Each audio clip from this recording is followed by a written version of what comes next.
Buen día a todos y a todas. Es un placer estar aquí. Muchas gracias por la invitación, a la profesora Yani, a la profesora Yelis, al profesor Marcus, a tanta gente que quiero del sur, de entre nosotros. Es un placer estar aquí con ustedes. Bueno, soy Jorgelina, profesora de español de la UNILA, la Universidad Federal de Integración Latinoamericana, y creo que me presenté diciendo primeramente, agradeciendo, porque creo que es a partir de los afectos que construimos estas nuestras parcerías académicas, nuestros encuentros entre nosotros académicos. Es un gusto. Bueno, voy a hablar un poquito en portugués, en español y en portuñol, que también es un poco lo que me identifica como profesora y como docente. Bueno, el tema de mi charla hoy, porque es una charla, lo veo así como una charla, es la formación docente sentipensante en un ensino de español y a potencia las emociones para a revolución. Y ustedes pueden pensar así y decir, wow, qué tema, ¿no? Es un tema muy potente y lo considero muy potente desde una perspectiva que trata las emociones y por eso nos afecta de cierta forma, y también muy potente porque nos afecta en cuanto docentes, políticos y nuestras formaciones. Bueno, y primero, para empezar, yo quería un poco decirles por qué me importa tratar este tema, por qué experiencias me condujeron a pensar este tema.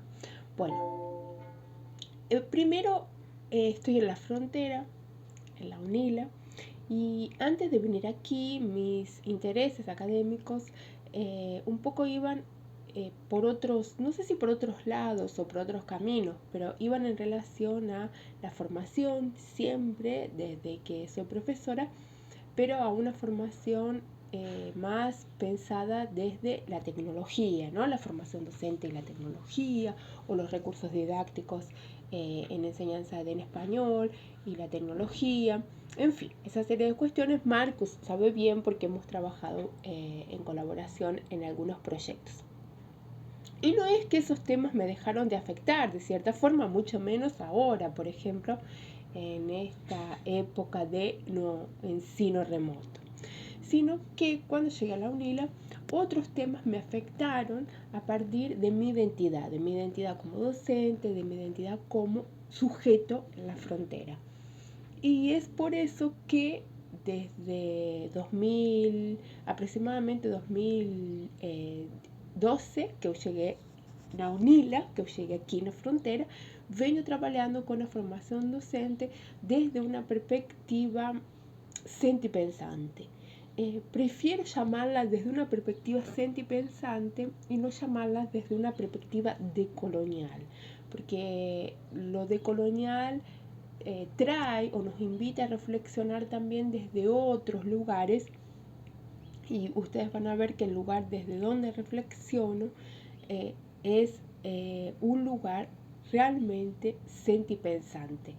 Y voy a desarrollar un poquito ese concepto después, y que tiene que ver con una transformación del territorio. Por eso la potencia de las emociones para transformar el territorio. Al final, ¿para qué formamos? ¿Para qué somos profesores formadores? ¿Por qué nos interesa la formación?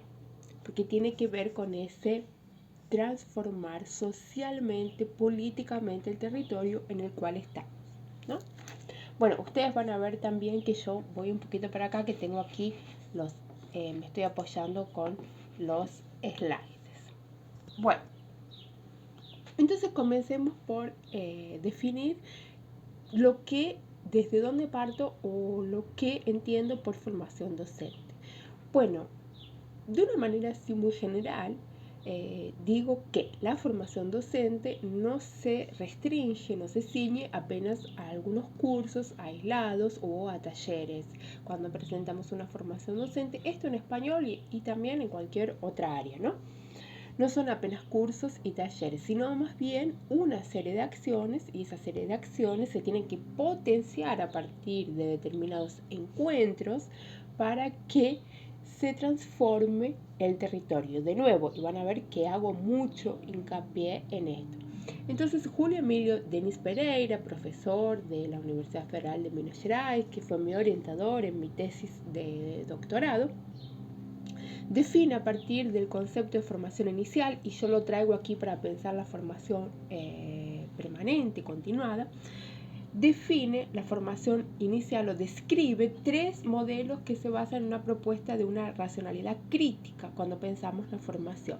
Y son el modelo socio-reconstructivista, que lo asocio a una pedagogía crítica, el modelo emancipador o transgresor, y aquí cuando pienso en el modelo emancipador o transgresor, pienso en Paulo Freire y en Bell Hooks, y me parece que Paulo Freire y Bell Hooks son imposibles de disociar, y el modelo ecológico crítico, y mucha gente viene trabajando en este sentido de la pedagogía ecológica crítica, ¿no?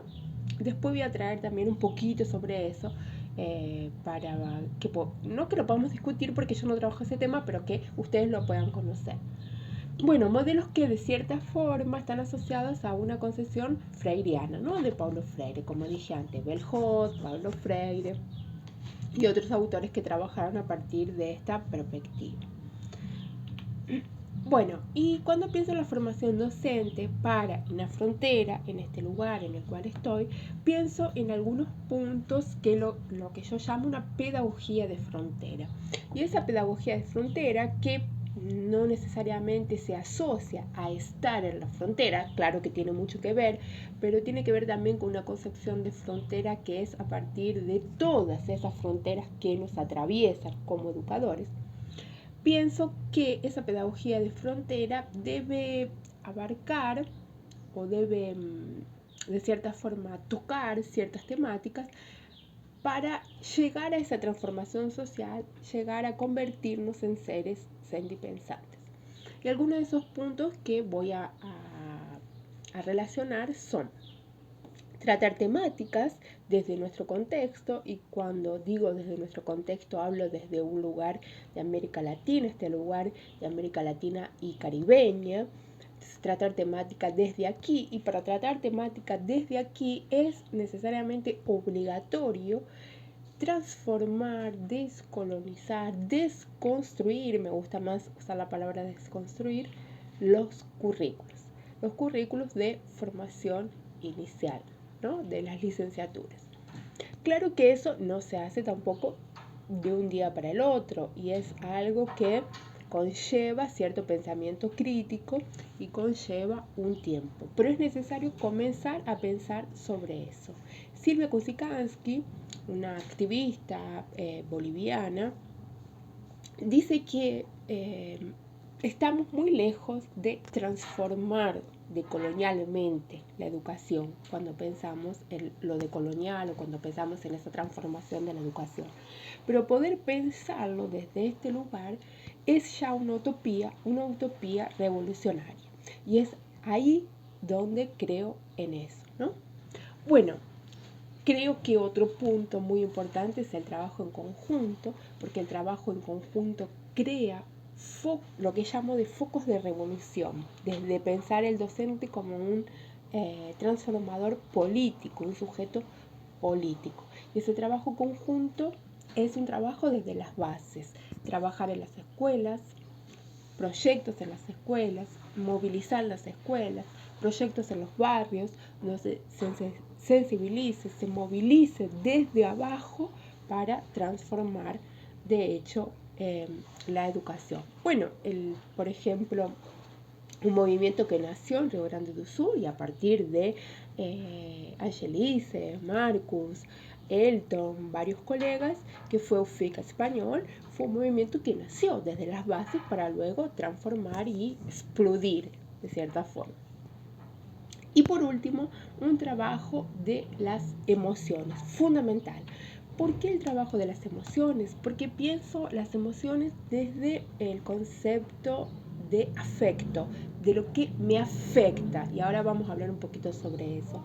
A partir de la concepción de Spinoza, filósofo, ¿no? Spinoza distingue afección, affectio, de afecto, affectus, ¿no?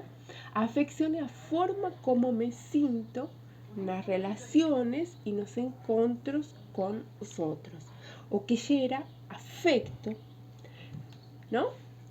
De nuevo, afección é a forma como me sinto nas relaciones y nos encontros con u outro. Como eso me afecta emocionalmente. Como eso me afecta, ¿qué me produce?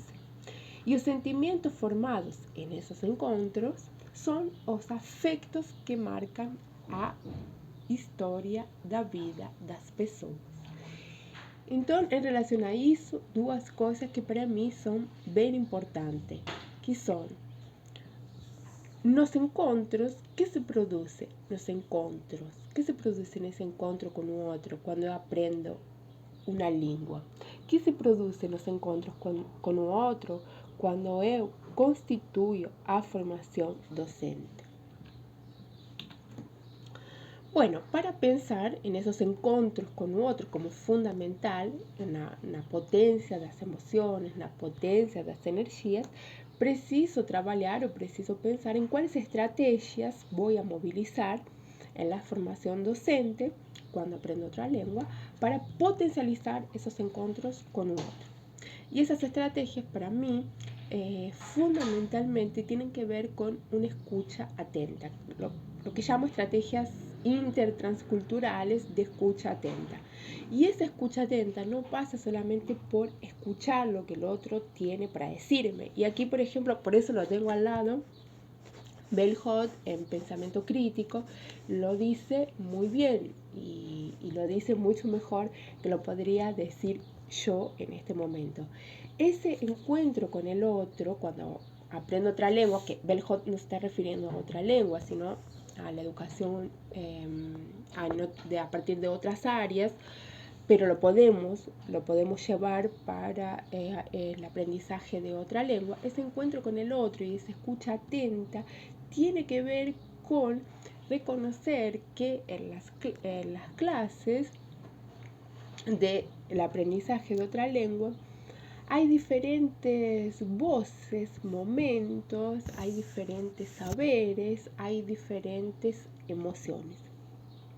Y tiene que ver con potencializar esos diferentes saberes, emociones y momentos. Y que me parece que no tiene tanto que ver, lo podemos discutir después, me parece que no tiene tanto que ver con reconocer, valorizar y estar todos en el mismo nivel, sino me parece que tiene que ver con igualar desde una perspectiva de potencia, igualar todas las voces, igualar todos los repertorios lingüísticos de nuestros estudiantes. Es una escucha que requiere el cuidado, un cuidado atento. ¿Por qué es una escucha atenta?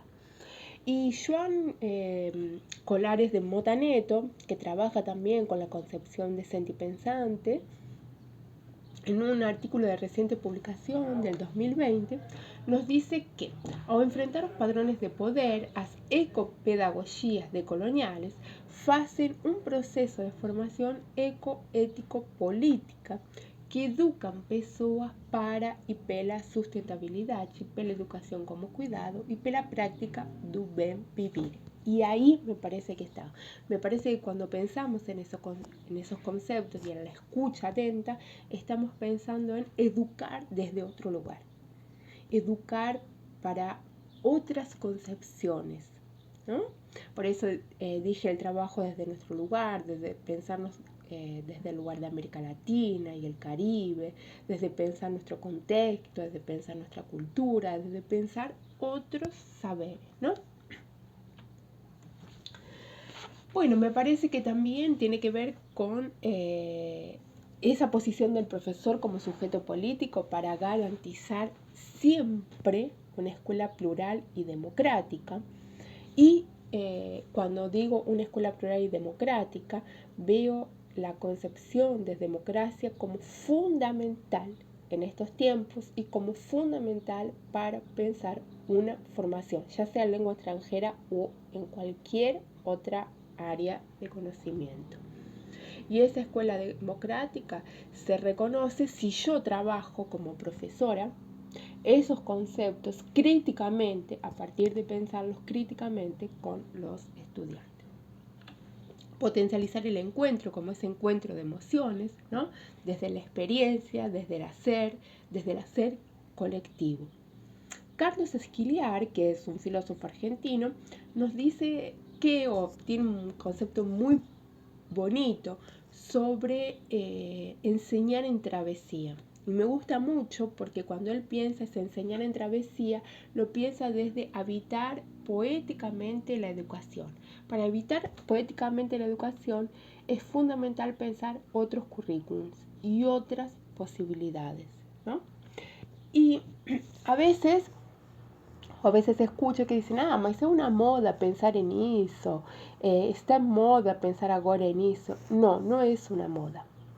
No es una moda, ¿por qué? Porque fíjense que observen que hace muy poco tiempo que las universidades se pintaron de pueblo, ¿no? Como nos dice o nos decía Che Guevara, que la universidad se pinte de povo, que la universidad se pinte de los colores del pueblo. Y hace poco tiempo que eso pasó. Y pasó porque hubo políticas que permitieron el acceso para que eso realmente acontezca, para que eso realmente pase. Entonces no es una moda pensar en construir desde las emociones, o pensar en desconstruir, o pensar una ciencia subversiva y rebelde. Es una forma de habitar poéticamente la educación. Bueno, y al final hablé tanto y no dije o no, todavía no entré en los sentipensantes, pero fíjense que después ustedes tal vez cuando lo escuchen nuevamente se darán cuenta que desde el primer momento hago relación con el sentipensante. ¿Por qué? ¿Qué es lo que defiendo? Y me parece que es lo que defendemos la grande mayoría de los que estamos aquí escuchando en este momento y viendo en este momento. Defendemos una enseñanza intercultural para que la escuela deje ser un lugar donde se piense una sola epistemología. Y esto tiene que ver con que los espacios donde estamos, los espacios que habitamos, los espacios institucionales, el propio espacio de profesores de español, de formaciones de español, pensaron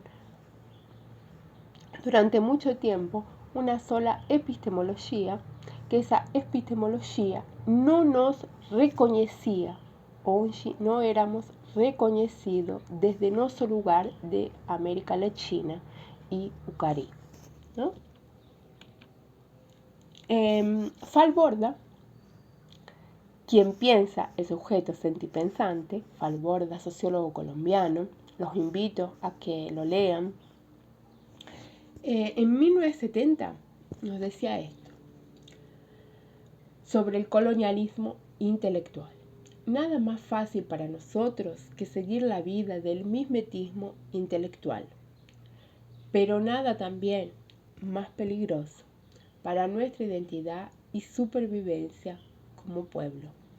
Hemos creído que ganamos como pueblo lo que dicen los maestros de otras latitudes. Nos hemos creído durante mucho tiempo lo que dicen desde el norte. En la realidad, no ganamos nada. Lo único que ganamos fue la sonrisa tolerante y paternal de quienes hacen e imponen siempre las reglas del juego. Y tenemos que aprender a subvertir eso. Y para subvertir eso tenemos que aprender a construir una ciencia rebelde, subvertida y comprometida. Eso se da con encuentros sentipensantes que piensan los currículos de las licenciaturas, de la formación tanto inicial como permanente, desde otra perspectiva, que no hagan siempre referencia a ese padrón blanco de la élite de una sola clase, ¿no? Porque lo único que hacemos en eso es fortalecer un racismo cultural y tenemos que desconstruir subversivamente esos padrones. Pensar cómo se forman los hijos, hijas de trabajadores y trabajadoras que asisten a nuestras clases. ¿Cómo los formamos? ¿A partir de qué epistemología? ¿A partir de qué visión? ¿A partir de qué encuentros? Cuando pienso en ese encuentro de emociones como una potencia. Bueno, y para terminar ya, porque estoy con 22 minutos, creo, Falborda, cuando piensa en esos encuentros sentipensantes a partir de las emociones, él toma el concepto de los ribereños campesinos de Colombia, ¿no? En realidad son los propios ribereños quienes le dan ese concepto de sentipensante, que es el encuentro de la razón con el corazón y esa potencia de las emociones. Piensa que para que eso se logre es fundamental pensar en la investigación-acción participativa como metodología, ¿no? Como metodología de enseñanza, como metodología de formación. Y la investigación-acción participativa como metodología difiere profundamente de lo que pensamos aquí como esa investigación-acción participativa cuando la pensamos desde el lugar que la pensaba Falborda, porque tiene que ver con ese encuentro en conjunto que yo les decía anteriormente, como un hacer que transforme todo el tiempo aquel lugar desde donde yo me posiciono y de donde se posiciona la comunidad. Los movimientos sociales son fundamentales, por ejemplo, en esta discusión. Sentir, pensar y agir, como nos dice Spinoza, como nos decía Falborda. Pensar la emoción como una categoría política y a partir de allí empoderar las emociones porque somos encuentro y en los encuentros aumentamos nuestras potencias, aumentamos nuestras acciones. ¿Cuáles son nuestros desafíos entonces a partir de pensar desde esta perspectiva? Una formación docente que se reconozca como o a partir de pensar estrategias interculturales, a partir de pensar estrategias que potencien los encuentros. Y yo sé que todo eso no es fácil, que yo lo digo y no es fácil, pero es bueno comenzar a pensarlo como dije anteriormente, porque comenzar a pensarlo, por más que sea una utopía, ya lo torna revolucionario. Y para mí es posible pensar una praxis de las emociones para formación docente en América Latina, desde el encuentro entendido como un proceso revolucionario y en ese encuentro donde las diversidades se encuentran, ¿no? Y se produce un proceso revolucionario porque a partir de allí se crean nuevos conceptos. Bueno, muchas gracias. Ahora espero el debate, las preguntas y que a partir de nuestros encuentros podamos construir juntos esas potencias de emociones, esas potencias revolucionarias.